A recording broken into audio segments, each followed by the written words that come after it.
Outdoor patient कहते हैं। Indoor वो होते हैं जो दाखिल होते हैं। तो कोई ऐसी बीमारी है जिसका कोई इलाज करवाना है, लंबा खाता है, तो वो पूरे पाकिस्तान में भी कोई ऑपरेट करवाना है, आप चाह रहे हैं इस्लामाबाद हॉस्पिटल से जो भी हैं उसमें लिस्ट में, तो आप वहाँ से भी करवा सकते हैं।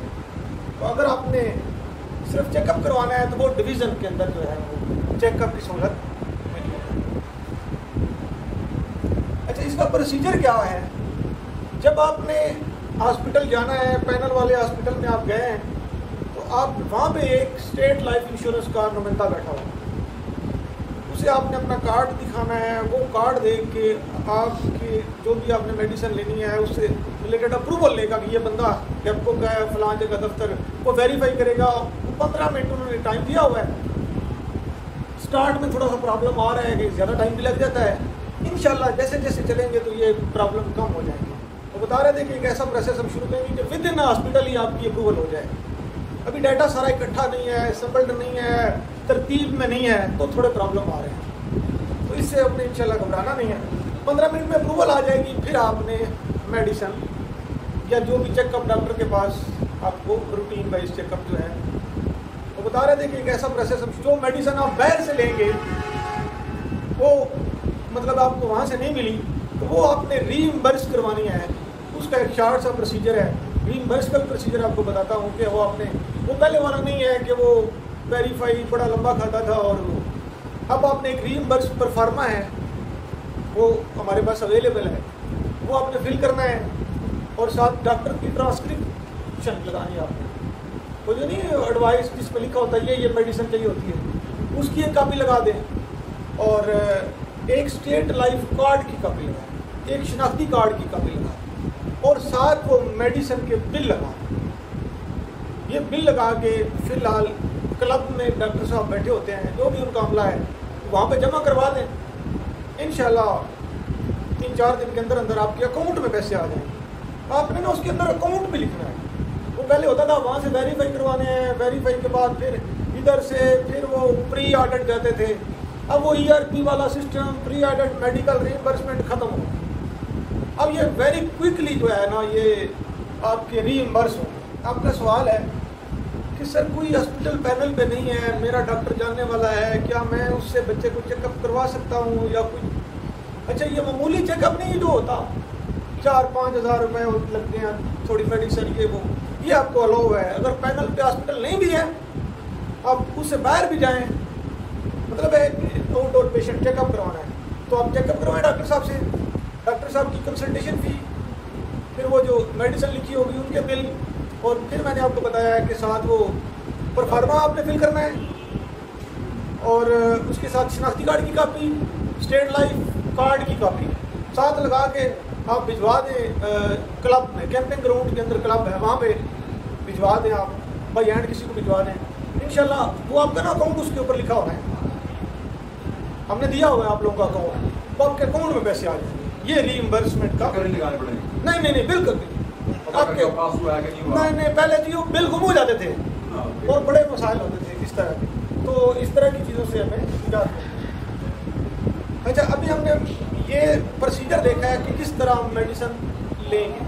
अच्छा, उधर आपने नुमाइंदे से रब्ता करना है। वो जो बंदा होगा, आपने मेडिसिन लेनी है, वो सारी जो डॉक्टर लिखेगा आपने उसे बताना है कि ये मुझे मेडिसिन चाहिए, वो सारी आपको मेडिसिन लेके देगा। अच्छा, वहाँ पे आप जाते हैं। अभी आज से हम एक ग्रुप कैट सर्कल का एक ग्रुप पूरा क्रिएट करेंगे, मैंने कह दिया है, जिसमें मोस्टली आप लोग भी अपना नंबर ऐड करवाइएगा।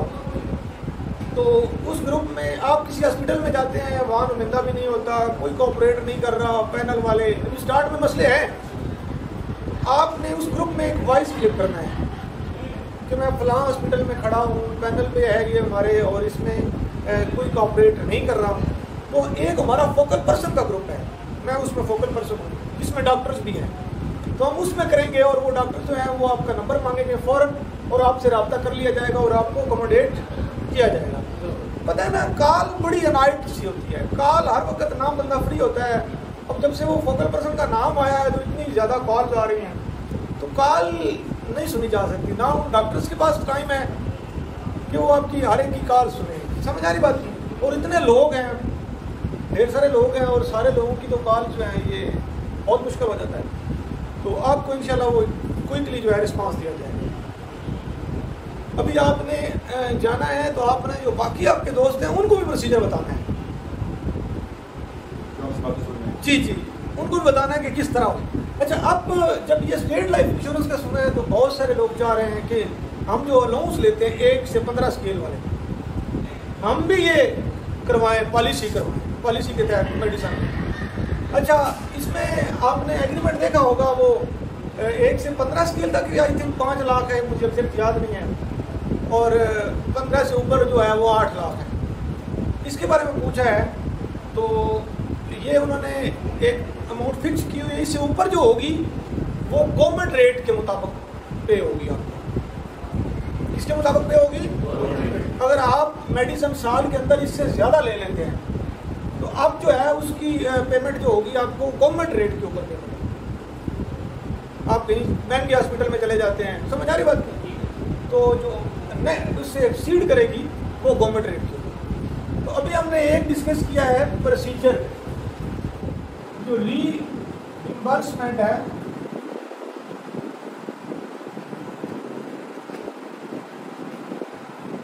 किस तरह रीइंबर्स होगी आपकी मेडिसिन। तो ये याद रखिएगा, वो जो कंसल्टेशन फी है वो काउंट नहीं होगी, लैब टेस्ट नहीं होगा, एक्सरे वगैरह वो उसमें से काउंट नहीं होगी, सीटी स्कैन जो भी टेस्ट है। जो मेडिसिन लेंगे, मेडिसिन की कॉस्ट जो है, मैं अब हॉस्पिटलाइजेशन को छोड़ के बात कर रहा हूँ, हॉस्पिटलाइजेशन नहीं, जो ओपीडी में आप जाएंगे, डॉक्टर के पास गए, डॉक्टर ने आपको मेडिसिन लिख दी है, वो जो मेडिसिन की कॉस्ट है वो आपकी बेसिक 1 बेसिक 1 साल के अंदर 1 बेसिक के इक्वल आप करा सकते हैं। पहले ये हाफ बेसिक होती थी, अब ये 1 बेसिक के इक्वल है, उसके इक्वल आप रीइंबर्स करवा सकते हैं। हाँ, क्रोनिक पेशेंट है तो उसके लिए कोई लिमिट नहीं है, उसके लिए 1 बेसिक की लिमिट नहीं है। बाकी जो नॉर्मल पेशेंट है उनके लिए 1 बेसिक के इक्वल वो रीइंबर्स करवा सकते हैं कॉस्ट मेडिसिन। क्लियर हुई बात? प्रोसीजर हमने पढ़ लिया रीइंबर्समेंट, अब वो उसमें से काउंट नहीं होगी, सीटी स्कैन जो भी टेस्ट है। जो मेडिसिन लेंगे, बहुत सारे लोग चाह रहे हैं आप पॉलिसी लेना, क्या लेना, पॉलिसी लेना, तो उनके लिए क्या शराइत होंगी। एक तो परफॉर्मा है, वो आपने फिल करके देना है। एक एफिडेविट है, एफिडेविट पे लिखा होगा ये एम्प्लॉय का नेम, ये मेरे बच्चे हैं, ये फैमिली है, बच्चों की डेट ऑफ बर्थ बहुत जरूरी है। क्या जरूरी है? Date of birth. बच्चों को परफॉर्मा देना है आपने, CNIC अपने शनाख्ती कार्ड की कॉपी होते हैं तो उनका पे फॉर्म, क्या पे फॉर्म, पे स्लिप। समझ आ रही बात की? मैं लिख लूं, न्यू ओपनिंग के लिए आपने एक तो प्रोफार्मा, क्या होगा, प्रोफार्मा। उसके बाद एम्प्लॉय का CNIC, जो एम्प्लॉय होगा उसका CNIC। उसके बाद डिपेंडेंट के CNIC,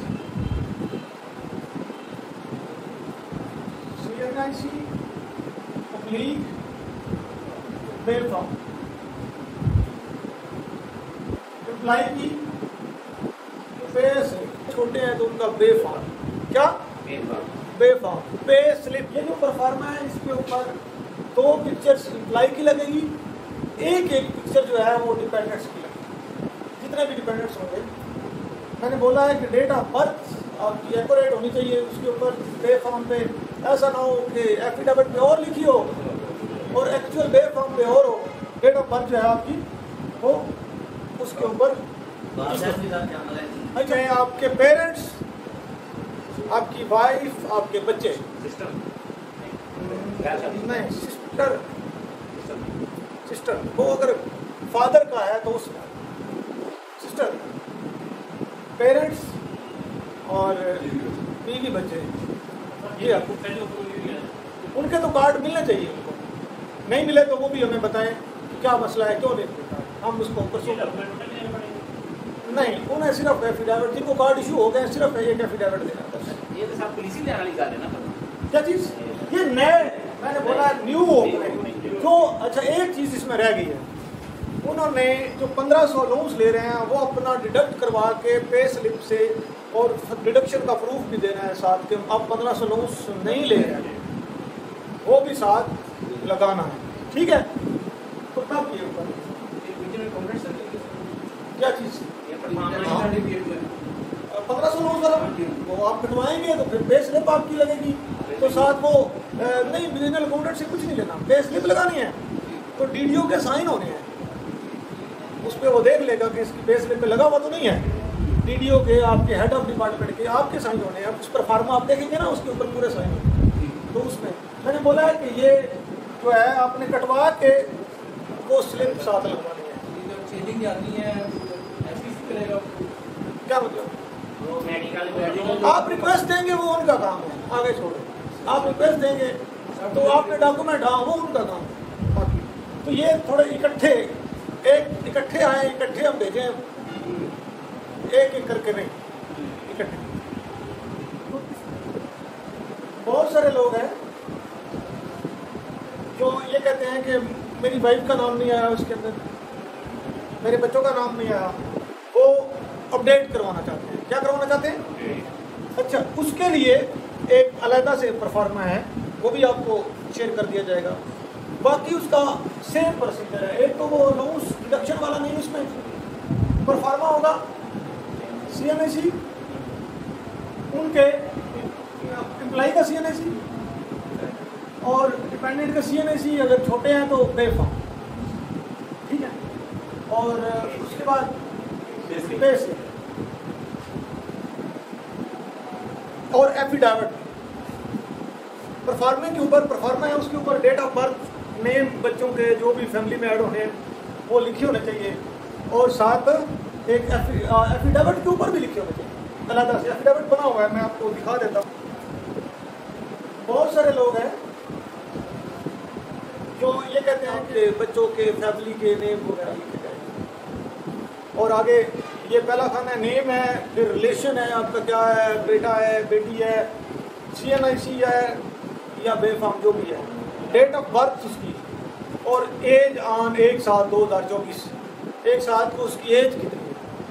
तो ये सारी चीज़ें लिख के आपने ऐड से आपके बच्चों के फैमिली के नेम, ये कॉल आती हैं। जो पेंशनर हैं उनको कार्ड नहीं मिले, वो पूछते हैं कि हमारा क्या बनेगा, तो कोई पेंशनर पूछे तो उनका डाटा भेज दिया गया, इंशाल्लाह नेक्स्ट वीक में उनके कार्ड आ जाएंगे।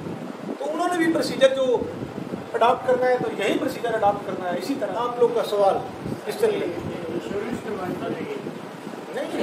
इंश्योरेंस से क्या आपका इंश्योरेंस किसने कहा करवाना? हमारा तो एक इंश्योरेंस कंपनी है, उन्होंने मेडिकल का कॉन्ट्रैक्ट लिया है, जिम्मेदारी लिया कि हम पैसे आपसे लेंगे और मेडिकल आपको सर्विसेज हम देंगे। हमारा इंश्योरेंस से क्या है? कोई इंश्योरेंस से तलब नहीं है। कौन से हॉस्पिटल हैं इधर ध्यान ये अपना इलाज करवा सकते हैं? गाजियाबाद के 14 हॉस्पिटल थे, और मैं आपसे उस ग्रुप में और पूरे पाकिस्तान में भी शेयर करेंगे, और डिवीजन गुजरावाला डिवीजन बिहार जिले के भी हॉस्पिटल अपडेटेड लिस्ट शेयर करेंगे। अहमदाबाद वाले गुजरावाले से भी इलाज करवा जी, कहीं से करवा सकते। मैंने बोला है ऑपरेशन वगैरह जो है वो पूरे पाकिस्तान से करवा सकते, हॉस्पिटलाइजेशन इंडोर चेकअप कराने आपने स्टेट लाइफ का कार्ड अगर आपको मिल गया है, उसके ऊपर बेगम का नाम लिखा हुआ है जी, बच्चे को हो जाएगा। सर मुझे कार्ड मिल गया, वालदैन का नाम नहीं लिखा हुआ, बीवी बच्चों का नाम लिखा हुआ। ये मैंने आपको प्रोसीजर बताया है, वालदैन का अपडेट कैसे करवाना है, ऐड डिलीट अपडेट वाला प्रोसीजर एक आपने फॉर्म फिल करना है। उस परफॉर्मे के साथ आपने अपना शनाख्ती कार्ड देना है, बच्चों के अगर शनाख्ती कार्ड है, वालदैन के शनाख्ती कार्ड साथ देने हैं, उसके बाद पे स्लिप देनी है, एक एफिडेविट देना है, उनके ऊपर उनकी डेट ऑफ बर्थ होगी। ये चीज़ें आपने हमें भिजवा देनी है, हम आगे भिजवा देंगे और इंशाल्लाह ये अपडेट होगी। लमसम वालों को मेडिकल फैसिलिटी मिल रही है, नहीं ना मिल रही, तो फिलहाल नहीं, इंशाल्लाह इस पर कोई गौर फौस होगा तो मजीद जो है मैं बताऊँगा फर्दर। अब अच्छा कुछ लोग मुझसे रब्ता कर रहे हैं, सर पहले मेरी मेडिकल बुक ओपन नहीं थी अब जब से पॉलिसी आई है तो मैंने मेडिकल बुक ओपन करवाई है। नहीं, अब आपने मेडिकल बुक ओपन नहीं करवानी, अब कोई फायदा नहीं। अब आपने ये प्रोसीजर, न्यू रजिस्ट्रेशन का मैंने ये प्रोसीजर बताया। हाँ, आप और थ्रू आपने प्रॉपर चैनल अप्लाई करना है। और जो पेंशनर है, रिटायर्ड है, वो कहाँ से अप्लाई करेंगे? जहाँ से पेंशन ले रहे हैं,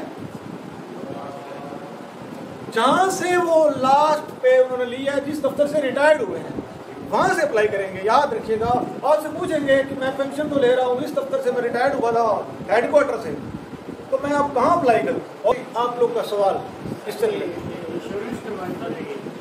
नहीं, इंश्योरेंस से क्या आपका इंश्योरेंस किसने कहा करवाना? हमारा तो एक इंश्योरेंस कंपनी है, उन्होंने मेडिकल का कॉन्ट्रैक्ट लिया है, जिम्मेदारी ली है कि हम पैसे आपसे